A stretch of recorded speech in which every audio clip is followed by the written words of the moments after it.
Happy Tuesday, my beautiful Facebook and YouTube friends and Rumble friends, and wherever you are streaming this from. We are live. Happy Tuesday, everyone. This is Lenka, your host, your truth seeker, your truth speaker. My channel is not for the weak. My channel here is for the ones who have awakened from the long sleep, are looking for solutions, are not there just to cry and complain, but want to take action and want to take their future in their hands. So I'm welcoming you all on this beautiful rainy Tuesday afternoon, broadcasting live from Southern California. And today I'm going to talk about something super exciting. So I'm just waiting for people to join in. Let me know what's going on in your part of the world. We always like to hear what's happening in your state, which county you are in, which state you are in, because we are totally shaking and rocking the California Republic. The California Republic that's welcoming all the people that are coming back to the land from the legal La La Land. And today I'm going to be actually reading something very interesting. So we will get started in just a few moments. But this basically builds on the fact that the truth is out there. The truth has been out there for the longest time. And we are living in a system of voluntary servitude. The puppet masters, the slave masters, they've been showing you everything. They've been disclosing everything. It's kind of hidden. But if you know how to look, how to see, how to read, and where to look, it's out there. And then what we are doing here together, we are putting the pieces of puzzle together. And we are coming up with the truth. And once we know the truth, and once we decide that we want to pursue truth, that we want to be free Americans, one of the people on California, that's who we are here, that we no longer want to be the 14th Amendment U.S. citizens, the residents, the citizens, and basically subject of the state with capital S. So I'm welcoming you all on this gorgeous Tuesday afternoon. Hey Jennifer, great to have you guys. And of course, we wouldn't be able to be here without your support. So we totally and absolutely undoubtedly appreciate all your love, support, donations, anything you are doing, the fact that you are standing up on your counties. Absolutely amazing. We have so many people, this movement is going, it's been going on, it cannot be stopped. And, we are reclaiming what's ours. So let's get started. So as I was saying, the slave masters have been disclosing everything, and they don't only do it in their codes and in their laws. So you can actually decide if you want to participate in the involuntary servitude, which is basically they consider it as your conscious decision. Or you decline, right? You decline. You don't give the consent. You refuse to contract. And the other venue that they are using and have been using very successfully is, of course, the media and, of course, the movies, the songs, and everything. So one of the movies, the legend of the movies, Wizard of Oz, right? That's what I'm going to be talking about. And actually, I will be reading from this great book that many of you've probably heard of. Many of you have hopefully read it. If you didn't, you definitely should. This book is called The Redemption Manual. Not everything in the manual I fully agree with. So you have to, anything you read and anything you kind of study, you have to make it your own. You have to truly align it with who you are and where you function as far as your comprehension, where you function with your consciousness. Because remember, whatever you are using you have to be able to defend it should you be challenged to do so. So the book, once again, it's called Redemption Manual. If you haven't seen it, you haven't come across it, ask one of your conspiracy friends. They will definitely have it. I don't know where I got it, honestly, but I've been very blessed throughout the years. Everything that I needed, everything that was supposed to be for me came to me just freely. So if you don't have it, we will definitely share it with anyone who is interested. So let's get started. So from this point forward, you must decide which pill to take. If you decide to take the blue pill, you wake up in bed and believe whatever you want. And you go back to the plantation and all remains the same. You continue to be a debtor slave on the plantation, owning nothing, having no rights, only privileges. If you take the red pill, you will be located and removed from the matrix. You will be exposed to all the rabbit trails, the reality, the truth, and soon you will be able to recognize the commercial program and to operate within it, within a system where there is no money, just commercial paper.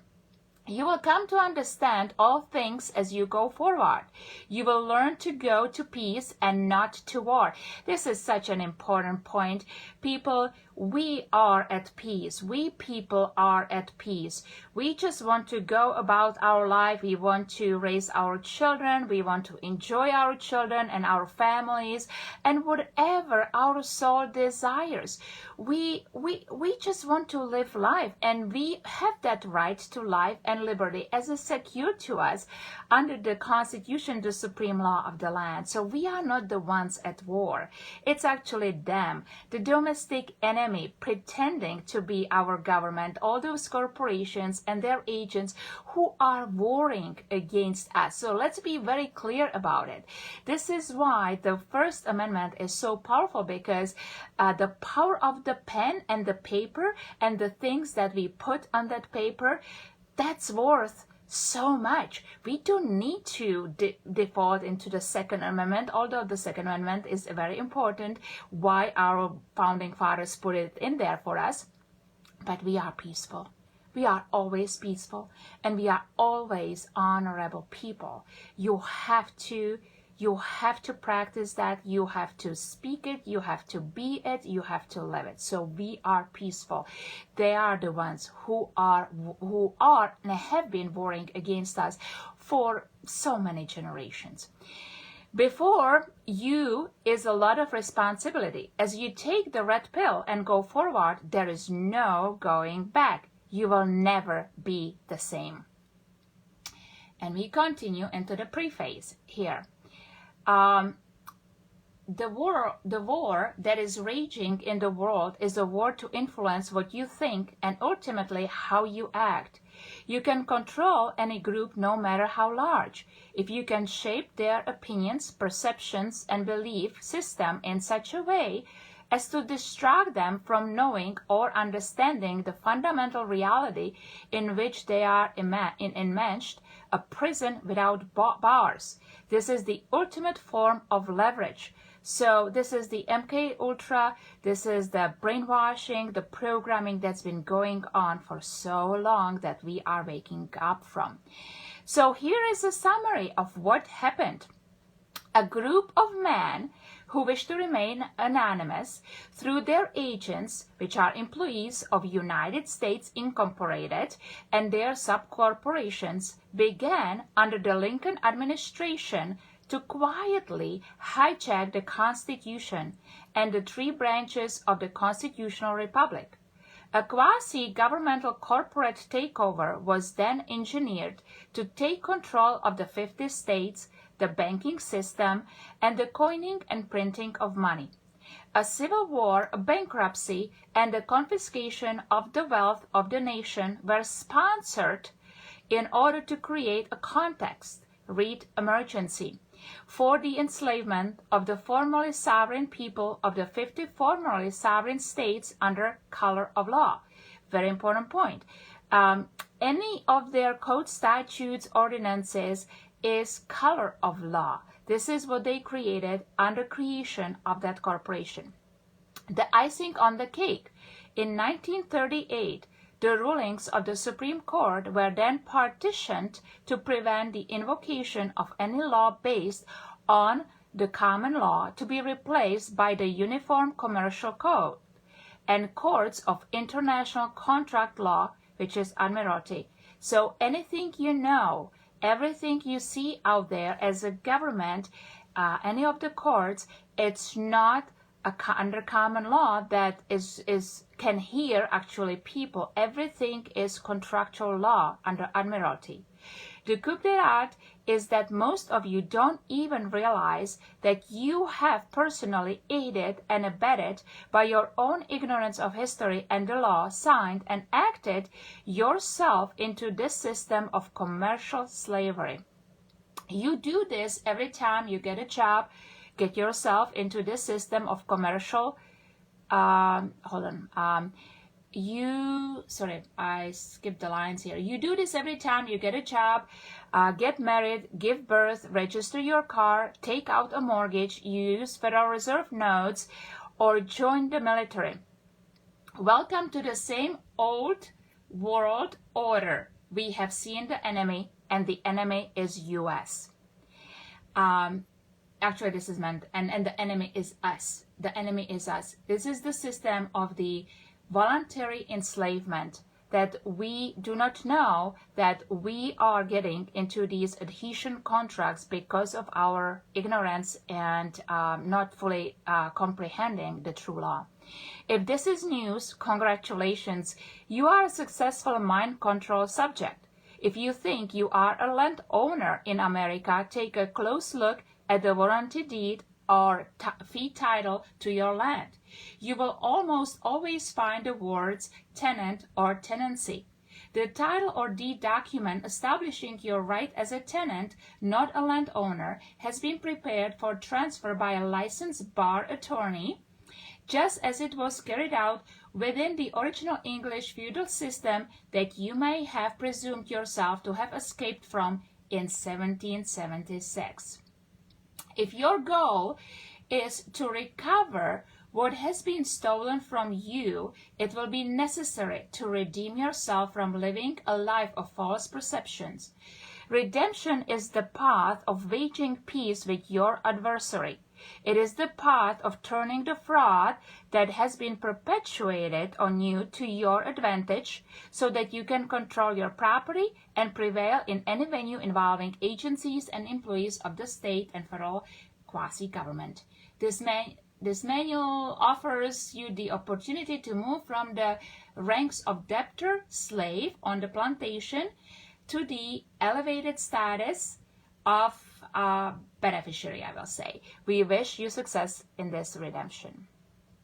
And now we will go into one of the favorite movies. I believe it is on page 21, and I will be picking more of great things from this great book because remember, this is all about education. It's about education and then repetition. This is completely new identity. It's actually not new identity.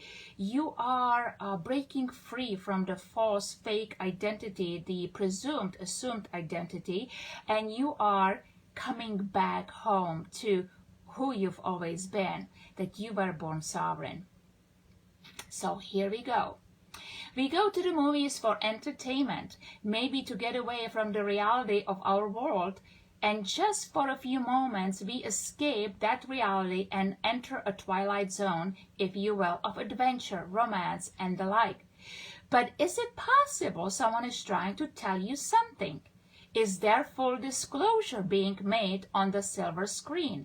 Are you aware of the message, or have you been oblivious? Following our movie reviews on The Wizard of Oz and the Matrix movies, they are presented herein to allow you to understand really what has happened and what to understand. The Wizard of Oz, decoded movie of what really happened to America by Robert Kelly. Just as you can read between the gory lines in the newspaper on any given day in America, you can discover clues and truths slipped in by the powers that be if you look hard enough as to what is actually going on. Such notice can also be found in somewhat lighter fare, the movies. As you well know, movies have become the national pastime of entertainment. Millions go to the movies. VHS tapes, well, it was written in some time ago, and DVDs fill in the rest of the gaps. The storyline, topics, and time frames vary as to the manuscript and the vision of the directors. Such a movie was The Wizard of Oz, an allegory for the new state of affairs in America in the 1930s, following the stock market crash and the factual bankruptcy of the United States government immediately following. The Wizard of Oz movie is not just a movie for children, though perceived today it is, and it has become a national icon of a historical nature, replayed every year on television, just for the children. What is missed by most is the symbolism in the movie in almost every character and aspects of the set and so-called special effects and props back then. After reading this article and then seeing the movie again, it will never be same to you or your children. The setting was Kansas, Heartland, America, the geographical center of the United States of America. In comes the twister, the tornado, whirling confusion of the stock market crash that left everybody economically dizzy. It signified the theft of America's gold, the coming U.S. bankruptcy, the Great Depression. The tornado whisked Dorothy and Toto up into a new artificial, dreamlike dimension somewhere above the solid ground of Kansas. I call it the La La Land, the legal La La Land. When Dorothy awakes, she finds herself in the land of Oz. Dorothy comments to her little companion, "Toto, I have a feeling we are not in Kansas anymore." That's right. After the bankruptcy, Kansas was no longer just plain old Kansas. It was now KS with capital letters, an artificial corporate venue of the bankrupt United States. And just look at your zip code in your address. Newly established federal territory, part of the federalist zone, and Dorothy and Toto were in this state now. On her journey in this unfamiliar land, Dorothy meets up with three unusual characters, each having certainly a different problem or aspect as portrayed on the silver screen, but their true identity has been decoded, and it follows. The first was the Scarecrow, a man of straw, a front, and he identified his strawman persona for Dorothy. Some people without brains do an awful lot of talking. Of course, I am not bright about doing things. And in his classic song, "If I Only Had a Brain," the Scarecrow strawman successfully argued, "I am unravel every riddle for every individual," meaning individual in trouble or in pain.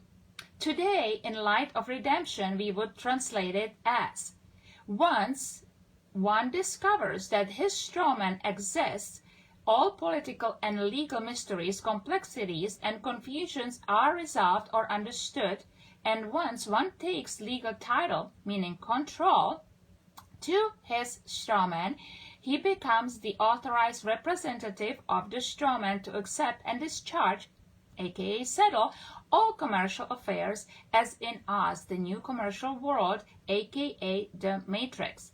Because the strawman has no brains and no hands and fingers to grasp a pen to write the check, so to speak, to pay the fine, fee, tax, or debt. The second character, the Tin Man, or Tin Man, also identified as tax taxpayer identification number. TIN, tax identification number. The Tin Man was a hollow man of metal, a vessel, a vehicle, a newly created commercial code word for the straw man. Just like the Scarecrow, the Tin Man had no brain and had no heart. Both were artificial persons. One of the definitions of TIN in Webster's is counterfeit. Counterfeit, huh? The Tin Man also represented the mechanical and heartless aspect of commerce and commercial law. Just like they say in the mafia, nothing personal, it's just business. And in another profession similar to the mafia, the business of lawyering, they have the attitude that it's nothing personal. Business is business. The heartless Tin Man also carried an axe, the traditional symbol for God. Modern commercial law in either dominant civilization, including fascist state. In the words of the Tin Man, expressing relief after Dorothy had oiled his rusty points and parts, he said, "I've had that axe up for ages." The word ace is etymologically related to the word ax, and in a deck of cards, the only one above the king is the ace, i.e. God. One of the Axis powers of World War II, Italy, was a fascist state. The symbol for fascism is the fasces, a bundle of rods with an axe bound up in the middle and its blade projecting. The fasces may be found on the reverse of the American Mercury head dime. In Roman deity, Mercury was the god of commerce. It can also be found on the wall behind and on each side of the speaker's podium in the U.S. Senate. Each gilded fasces is approximately 6 feet in height, and at the base of the seal of the U.S. Senate are 2 crossed faces. The third character that Dorothy met was the Cowardly Lion, or King of Beasts. And as the most feared of all animals in the jungle was lacking courage, the lion is symbolic of the once fearless American people who have since lost their courage. Don't we know a little bit about that? The lion is symbolic of yes, there are a lot of hot takers out there. Just listen to your local radio talk shows. American men love to talk, but none have the courage to do a damn thing. The American people are scared of the corporate federal system and local revenue collectors, aka cops and judges, in their so-called courtrooms, which are nothing more than corporate tribunals of justice, which is just doing commerce. After your first few go-arounds with the just us system, believing there was justice in the courts, you probably lost some of your courage too. And you may have not known it, but the IRS has been dealing with only your strawman, the debtor, strictly under the laws of commerce, and they are just like the Tin Man, heartless.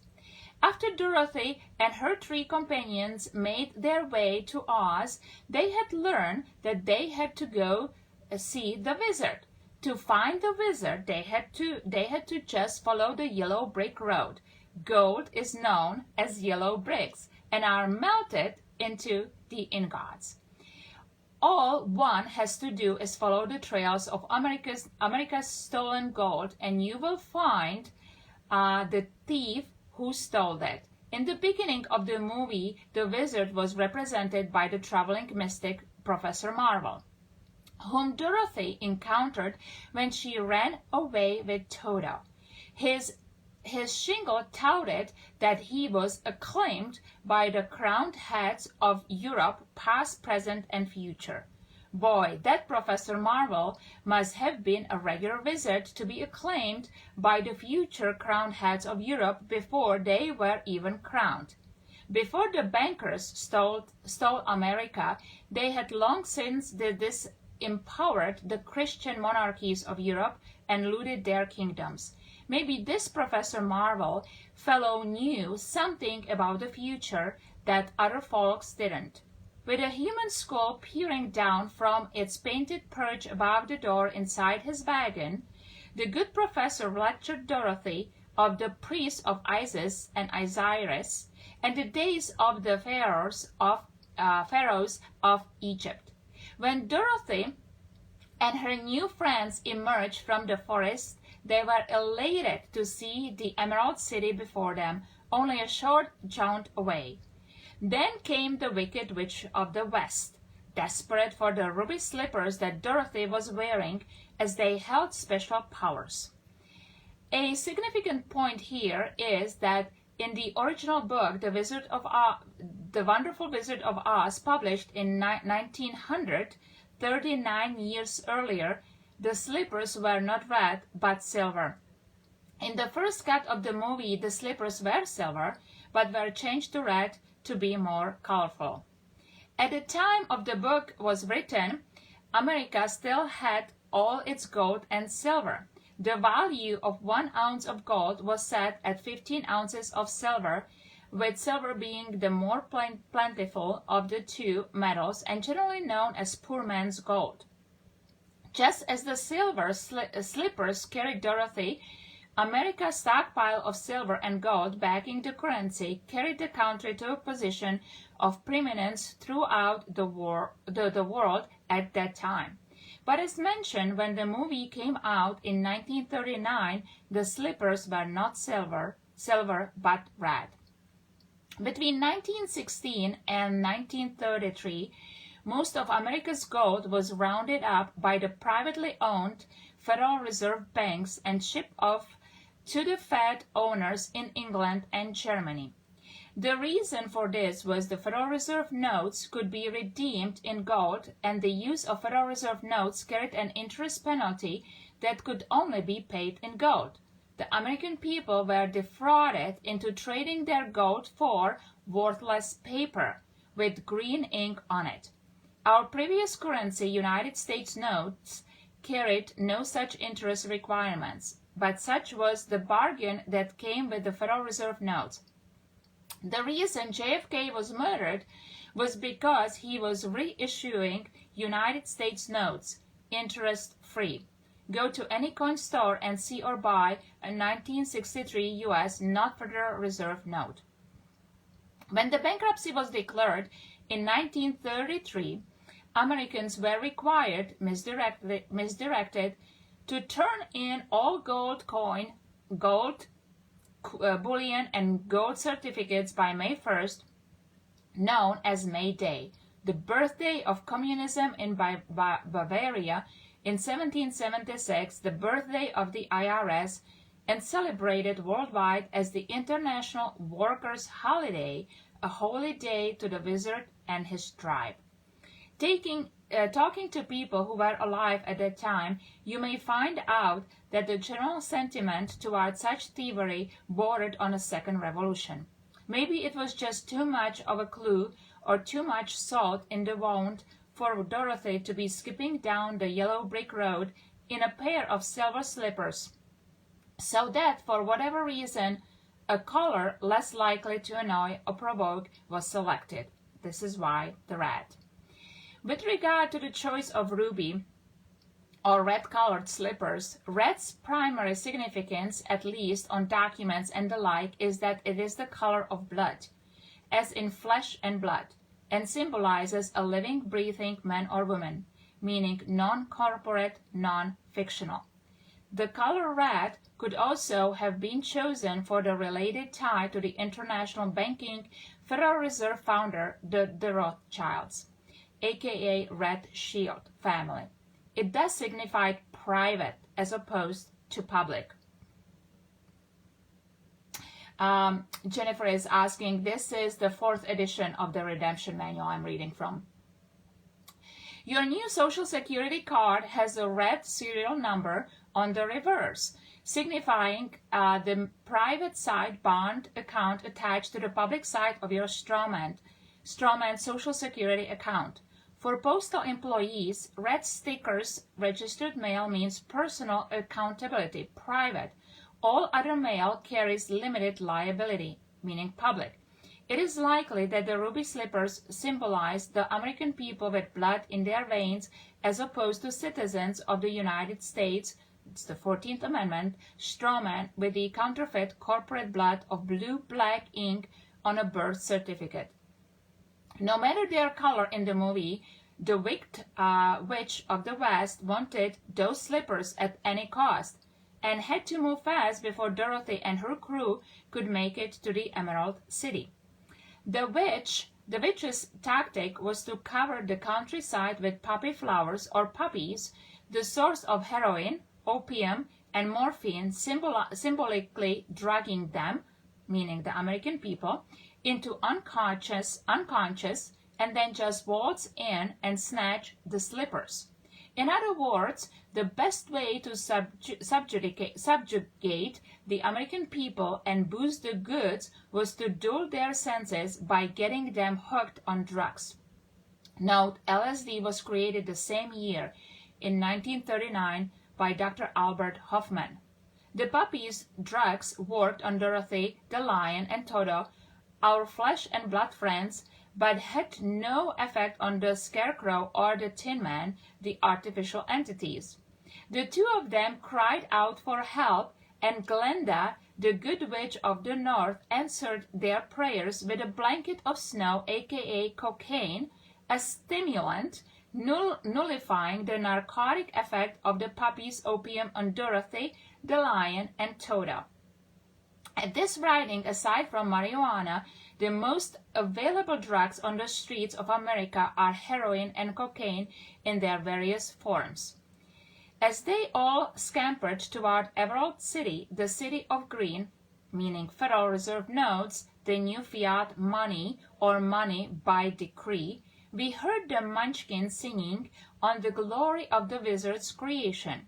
You are out of the woods. You are out of the dark. You are out of the night. Step into the sun. Step into the light.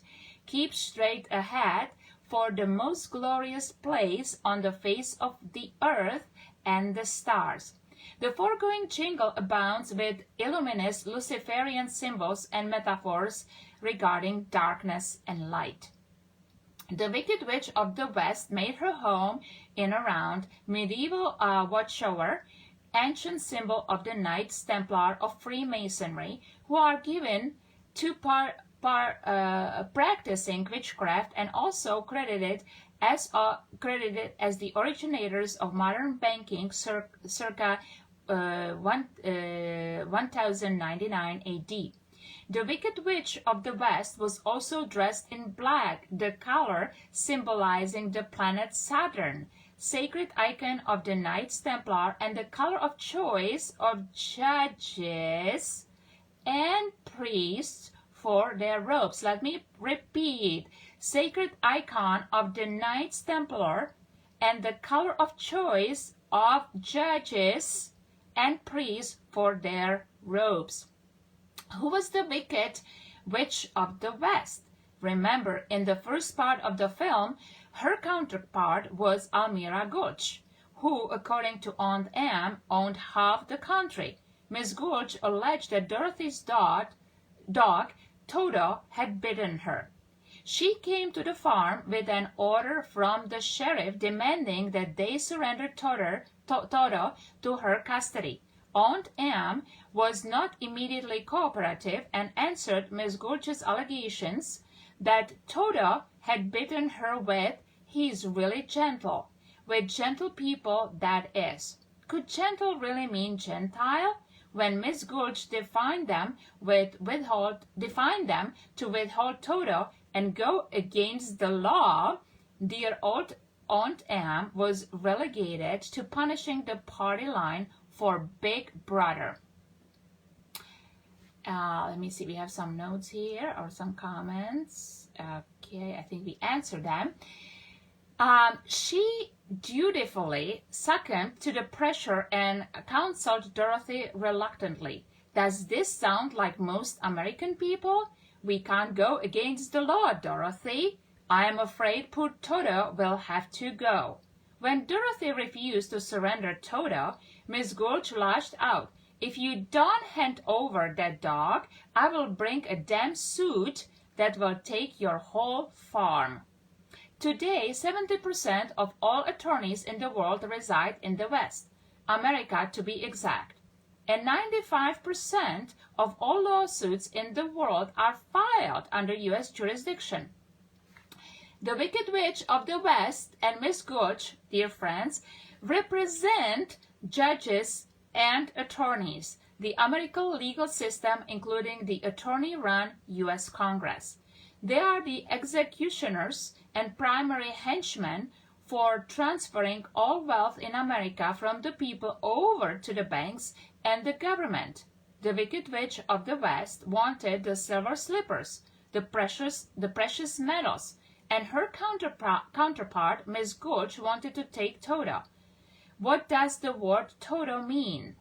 In attorney language, in Latin, means everything.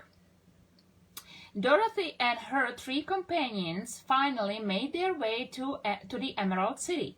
They sought an audience before the wizard, were taken inside and brought before the wizard, a gigantic image speaking in a loud voice behind glass, similar to smoke and mirrors. Dorothy and the gang fell for the wizard's illusion, power and commands in the beginning. But it was little Toto who, by his instinct, pulled the curtain back to expose the fraud of the wizard, a front man for the wizard, an agent for the fiction. This wizard the people feared. The wizard, this gigantic image speaking in a loud voice behind glass, could very well symbolize, with the advent of television, the power of government speaking lies before the people via TV, television. 'Cause if the people saw it on TV, it must be true. And of course, the people will believe their government, won't they? Remember the drugs? But Dorothy and the others soon wised up and revealed the wizard for what he was, a confidence man.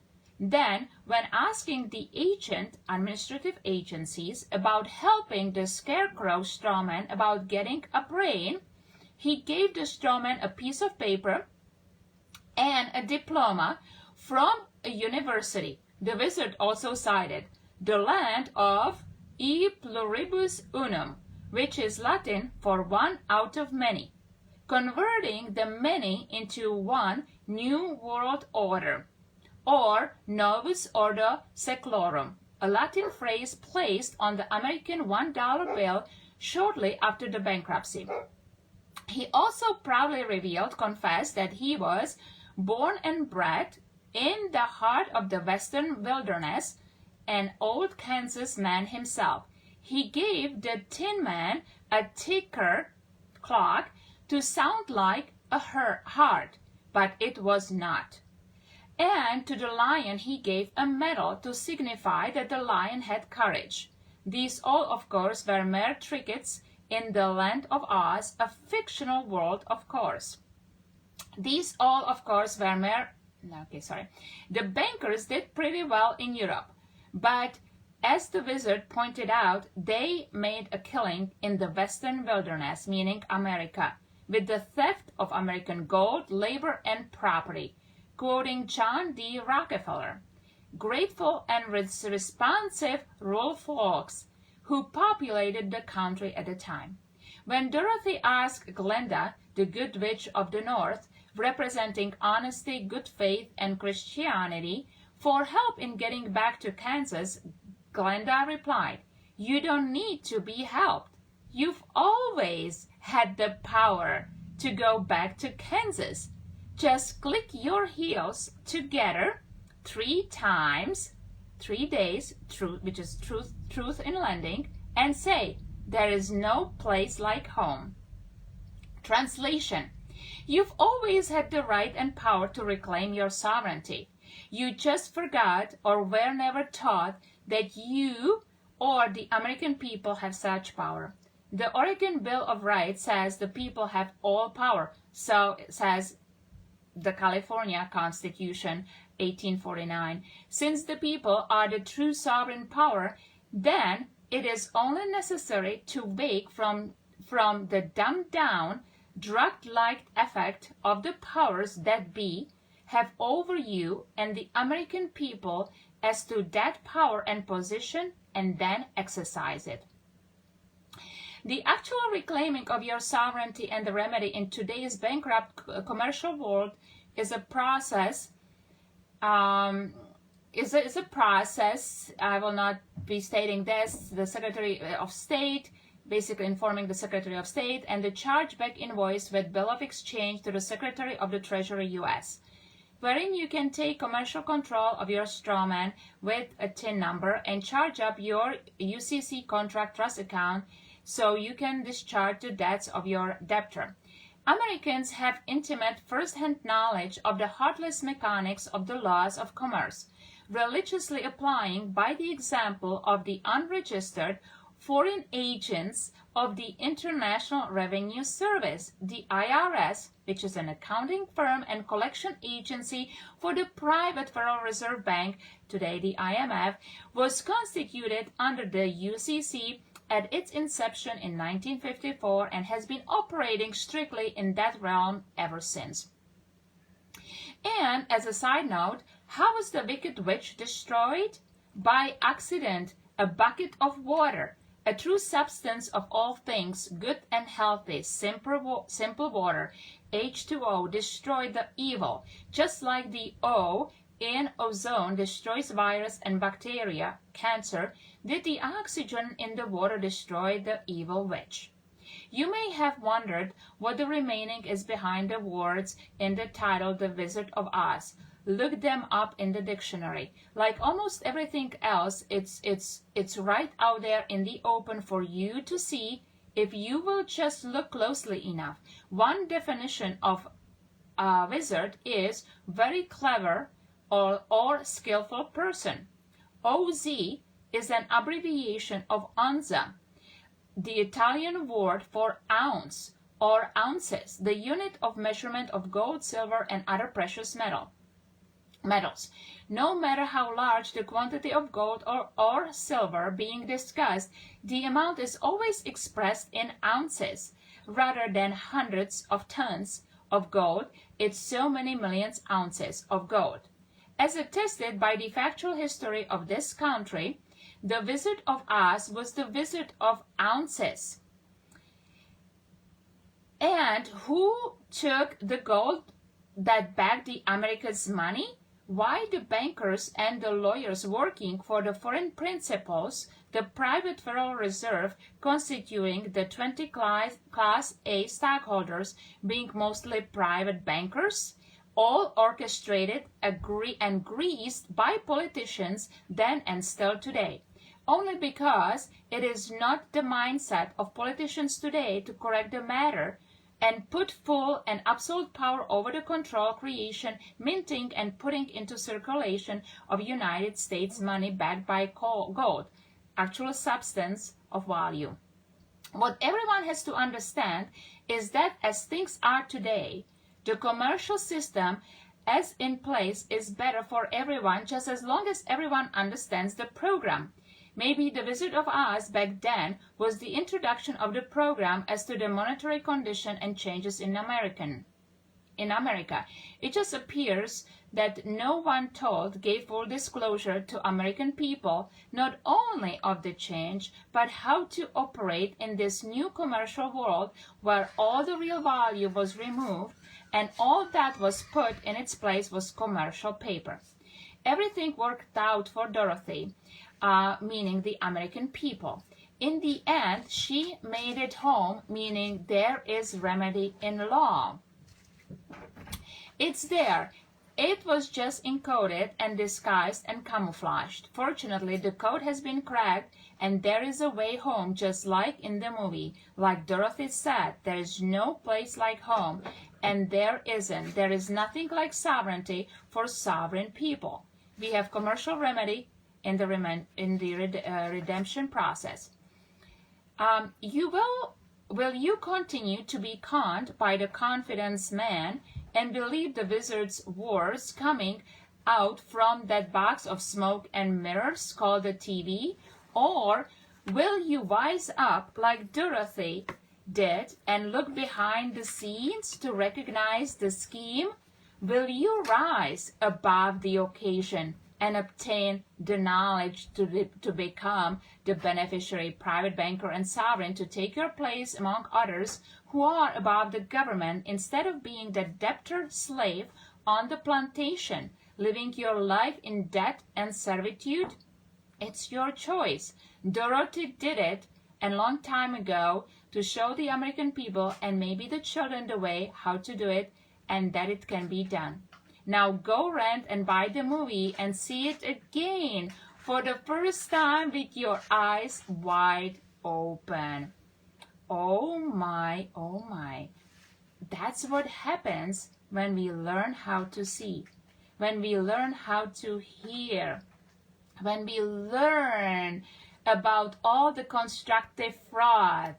We will see things completely differently. We will see it with absolute clarity. We will stop complaining and moaning and just sitting and doing nothing, because now we know what they've been trying to tell us. Like I've told you, this is a system of voluntary enslavement, and it's for us, the living men and women, to say, oh, I don't consent. I do not wish to contract. No, I don't belong to your corporation, and I am coming back to the land. So are you ready, my dear friends? Because it's here, ready for you. California Republic is open for business. Go and watch the movie. It's the holiday season, and see it from completely new perspective. Sending much love and light your way.